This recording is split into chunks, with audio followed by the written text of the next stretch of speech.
Hey everybody, it's Cynthia from River City Yarns. Are you ready for Crochet 101 Part 2?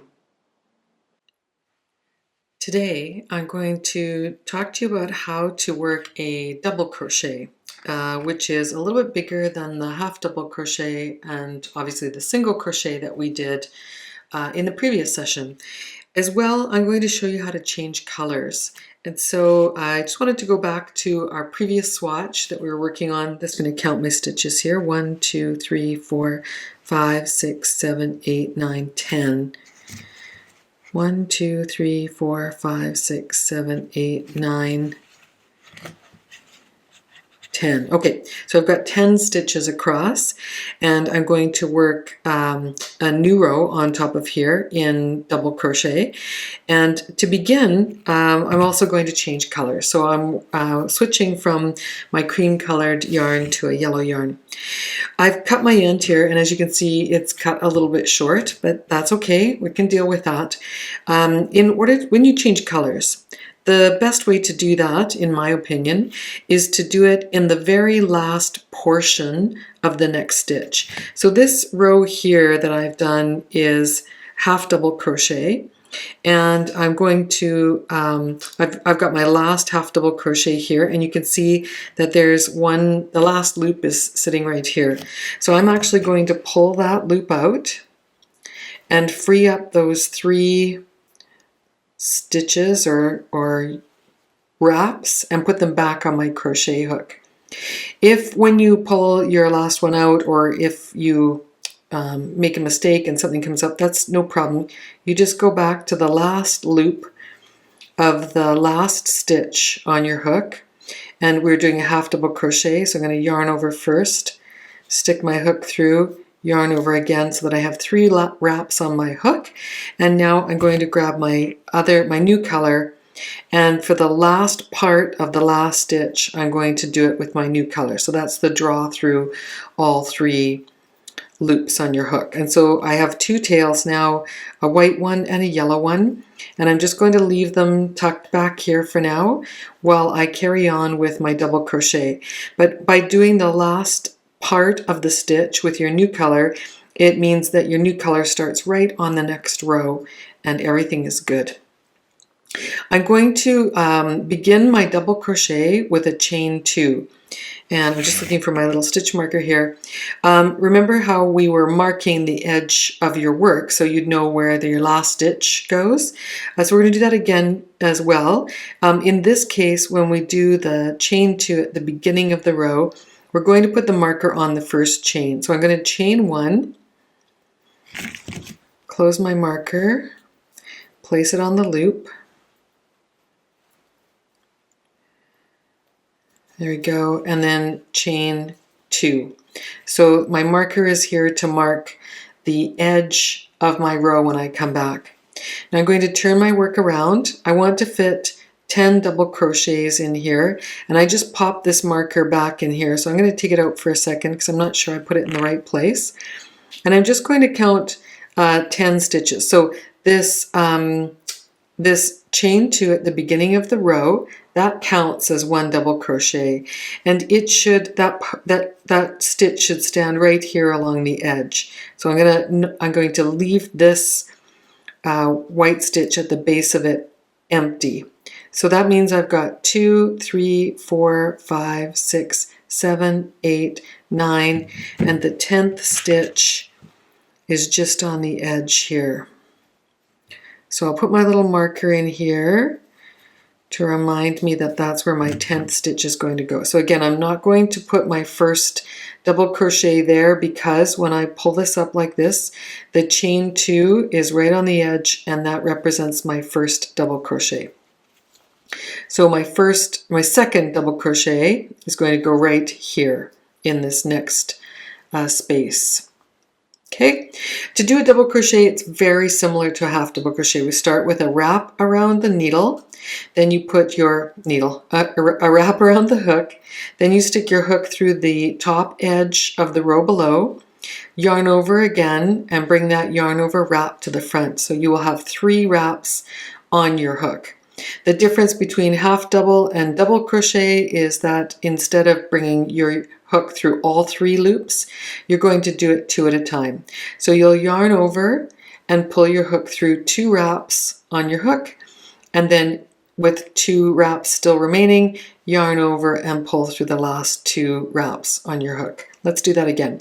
So yarn over, insert your hook under the edge of the row below, yarn over again and pull your hook to the front so that you have 3 wraps on your hook, yarn over and pull through 2 of those wraps, and then yarn over and pull through the last 2 wraps. All right, let's do that to the end of the row, and then when I get to the edge, I will count again.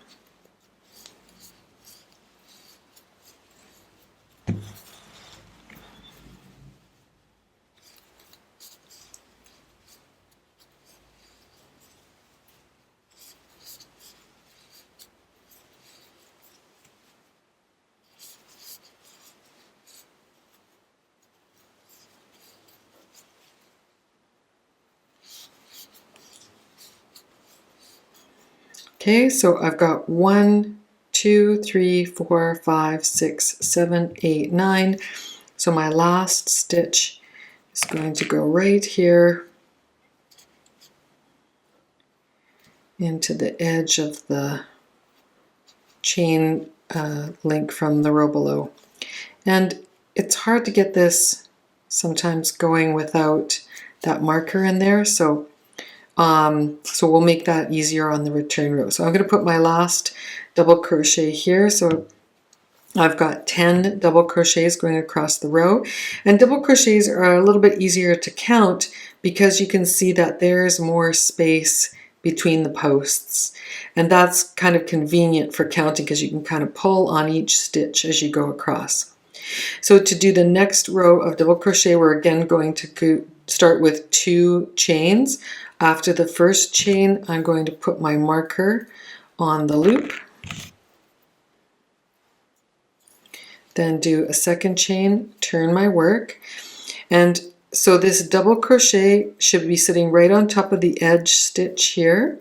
So this is counting as my first double crochet, and I'm going to count backwards now to figure out where the second double crochet goes. So this will be my 10th stitch right here, and that means that this one's the 9th, 8, 7, 6, 5, 4, 3, 2. So my second double crochet is going to go right in this space.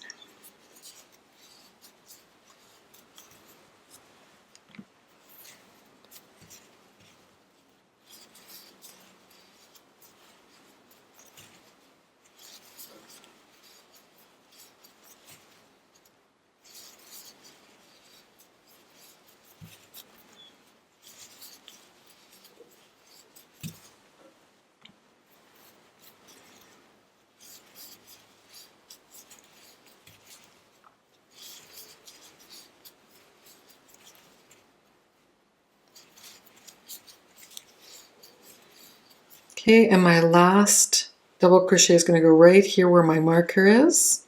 So sometimes I use the marker, I leave the marker in there and use it as a guide to get my hook right in there, and then finish my last double crochet, unclip my hook, clip it up, chain 1, put your locking stitch marker on that loop, chain 2, and work back again.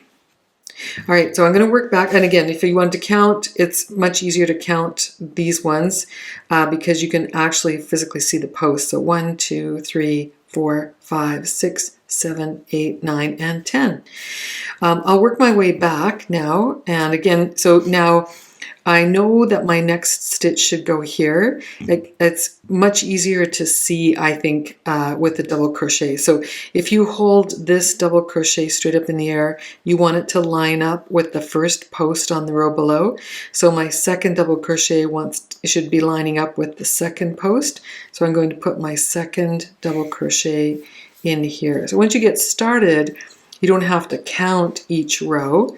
You can eyeball them. As long as you had the right number on the row below, then as you're putting one post on top of another post, you shouldn't have any problems with miscounting. or making too many or too few stitches. But again, those markers at either end to me are an incredible help in making sure that you don't miss a stitch at the edge, because it's hard to see.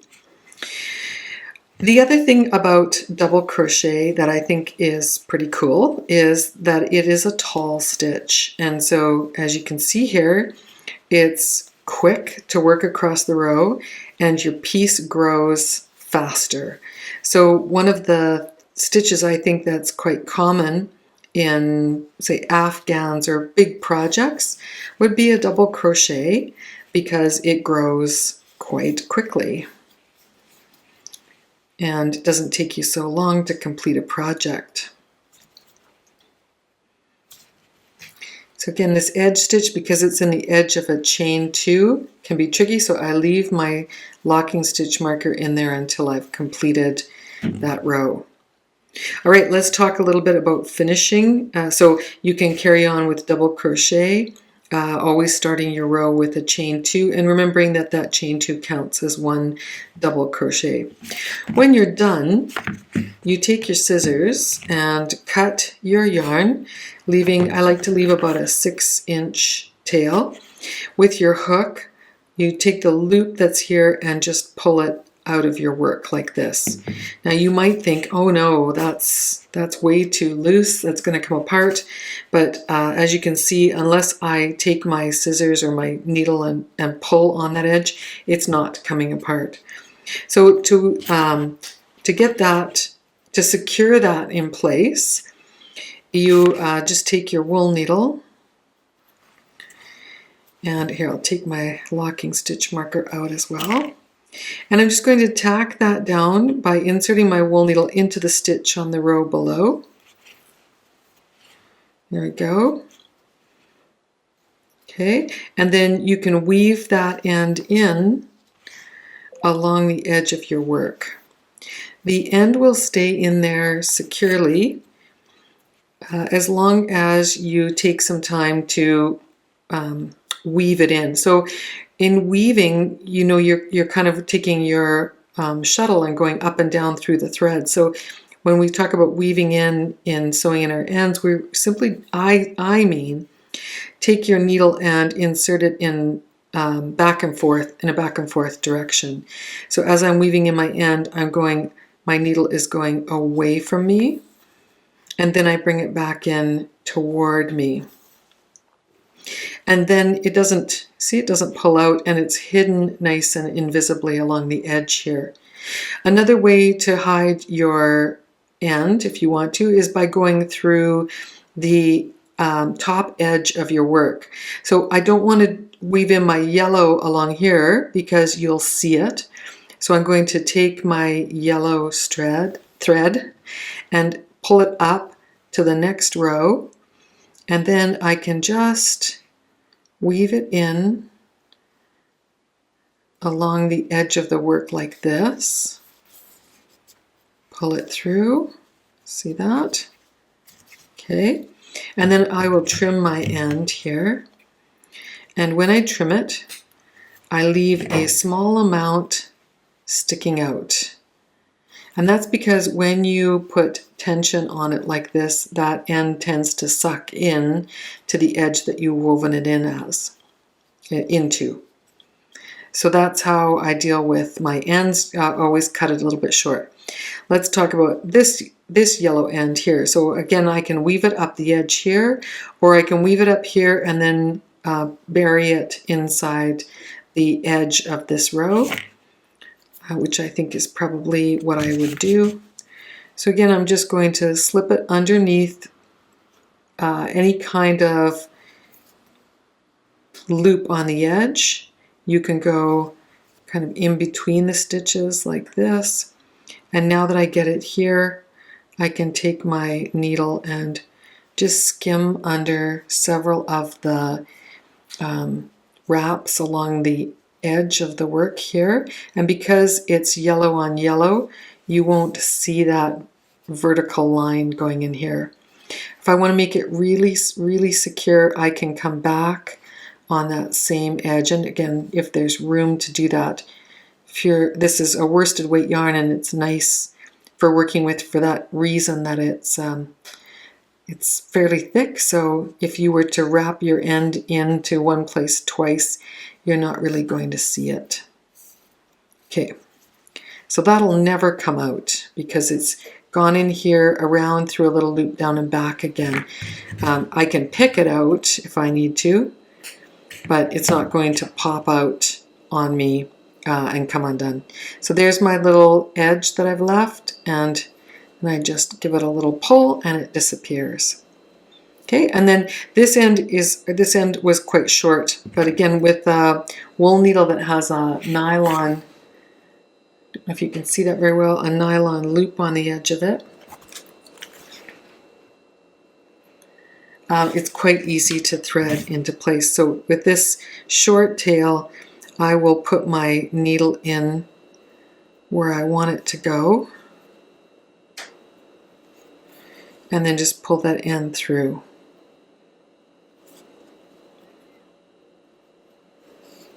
See that? Easy peasy. So this one I'm just going to make a very light, almost like a little circle with my yarn. There we go. Snip it. Give a little pull. If you end up with a tiny little end sticking out, I usually leave that until after I've washed my work because sometimes that just felts right into the edge. If it's still sticking out after I've washed it, you can come along with your needles, give it a pull like this, and then trim it, and then let it suck back into the fabric. Here's my beginning end piece, and so my beginning tail. So to weave that in, I can go along the bottom here or up the side. Let's go along the bottom because we haven't done that yet. And so I'm just weaving in my end by pulling my needle back and forth. And because this piece is short and the tail is long, I can go all the way across. If your tail is short and the end is long, you don't want to go all the way across, you can back up on yourself. There you go. Do that little U-turn in your work and you'll be fine. All right, so today in part 2 we've covered how to change colors. We've done the double crochet, and I've shown you how to weave in your ends. So I think that's probably enough of a lesson for today. We'll come back next time and I'll show you how to do, for part 3, I'll show you how to start working in the round. Right? Have a great lesson, everybody, and practice. Until next time.